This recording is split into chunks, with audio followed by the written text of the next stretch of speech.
All right, I'm here with the Democratic candidate for mayor, Gary Goncalves. I got the last name right this time. There you go. Well, we're almost at the end of August. We're really going to get into the campaign season real soon. So why don't you tell me how your campaign's going so far? Al, things are going extremely well. We're out knocking doors now for a number of months. I've got a lot of energetic volunteers.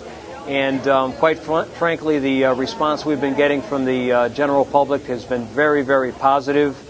As you know, we're trying to get out to as many events as we can, and I think we're being very well received by the citizens of Danbury. All right, well, I asked you a few months ago. I'm going to ask you this question again. When you're out there knocking on the doors and you're talking to people, what are they telling you about some of the concerns they have with the city? Well, a lot of the concerns of the residents of Danbury are the same concerns that I have as a taxpayer and citizen of this city. Taxes have increased for 8 straight years. Our bond indebtedness and how much of the budget we're paying each year for long-term debt has increased significantly and will go up even more. I think I'm very concerned, and people with children are very concerned about our education system.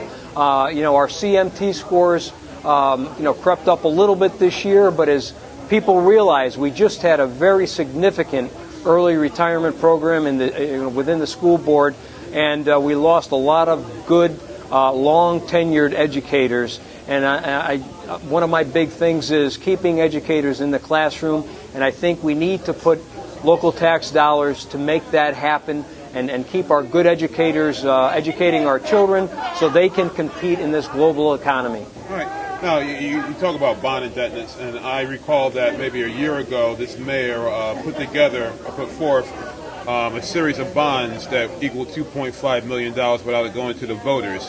Do you have a concern about something like that, or would you do something like that if you were mayor? Well, that whole situation, as far as I'm concerned, I've said this before, the mayor treats our charter of the city of Danbury as a suggestive document rather than the constitution of the city that it is. And I believe that, that situation, it just doesn't pass the smell test because we had the same bonding attorney since 1991 when the charter revision was last done, who held steadfast that the most the city could bond within a given year without going to the voters was $500,000, and somehow that bonding attorney was convinced that we could have multiple $500,000s in a year, and to me that's not right. It's not fair to the citizens and taxpayers of this community, and it would not be something that I would do under my administration. All right, and another one of my pet peeves, and I'm going to do a post on this pretty soon, is the whole BRT complex over there on Crosby Street. I saw some of the rental prices for some of those units over there, and I know that entire complex is only for students. It's not for anybody else in Danbury except for the students who go to Western Connecticut State University, and they're getting a certain tax abatement as well as some other incentives. What are your feelings upon giving tax breaks to residential developers? Do you think that's a smart thing to do? Well, again, I think the current administration has set a precedent there by offering this tax break to BRT, and to me, I don't believe residential developers should get a tax break unless they're going to build very affordable housing, and that has not been the case as far as I'm concerned. The whole situation on Crosby Street, again, I think another fallacy there was that perhaps we struck a good deal for the city because that land was contaminated and BRT came in and was willing to buy it and build on it. But I have, some information that land in no way was contaminated. As we see down at, across from Kennedy Park where the former mall used to be, I mean, there are no new,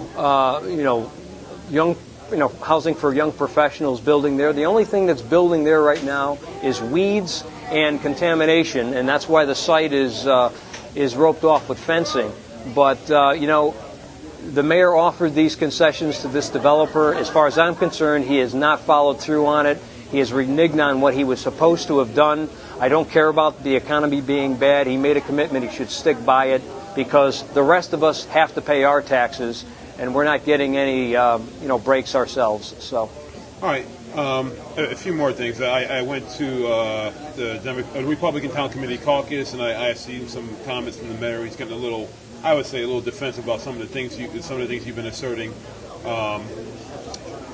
What are your feelings regarding the somewhat defensive tone on the mayor when it comes to pointing out things on his record? Well, Al, only he can say if he's being defensive or not, but quite frankly, I'm a little disappointed in the mayor, and that's why I'm running in this election. I don't believe he's the same person that took office 8 years ago.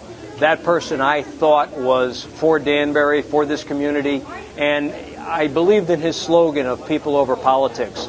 And I think if anybody has followed what's going on in this city in the past 8 years, I think it's been anything but people over politics. And in fact, as far as I'm concerned, it's been politics over people. And I believe that we've got to get things back to where they used to be in this community. And frankly, if he wants to be defensive about things that he's done that I may bring up, then that's his prerogative. But if things are fact-based, I will bring them up because I believe that the citizens of this community need to hear these things. All right. One of the critics on the other side of the political aisle say that, who is Gary Goncalves to say anything about the mayor? He's never held a political seat in the city of Danbury. He has no experience politically. What would you say to those who would bring those points up? Well, the only true statement there is I've not held elective office.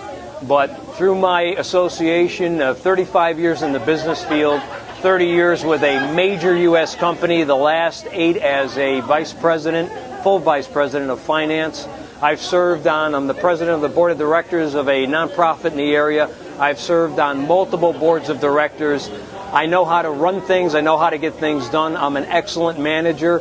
I'm a very fiscal conservative person, and I have played politics in the corporate world for the last 30 years. So while I say that I'm not a politician, I'm an honest guy trying to make a difference. I know how to play politics when they're needed. All right. And like I always ask out of you when I do an interview with you, if people want to find more information about you, your platform, or what you stand for, how can they get in contact with you? Well, they can go out to my website, www.electgarymayor.com, and they will see my personal cell phone number. We've been walking with my literature pieces. They've got my personal cell phone on there as well. They can contact me through the website, and again, it's www.electgarymayor.com. Okay. Well, thank you very much for your time. I do appreciate it, and I'm sure I'll be interviewing a few more times before November. Thank you so much. I'll appreciate it. All right. Thank you.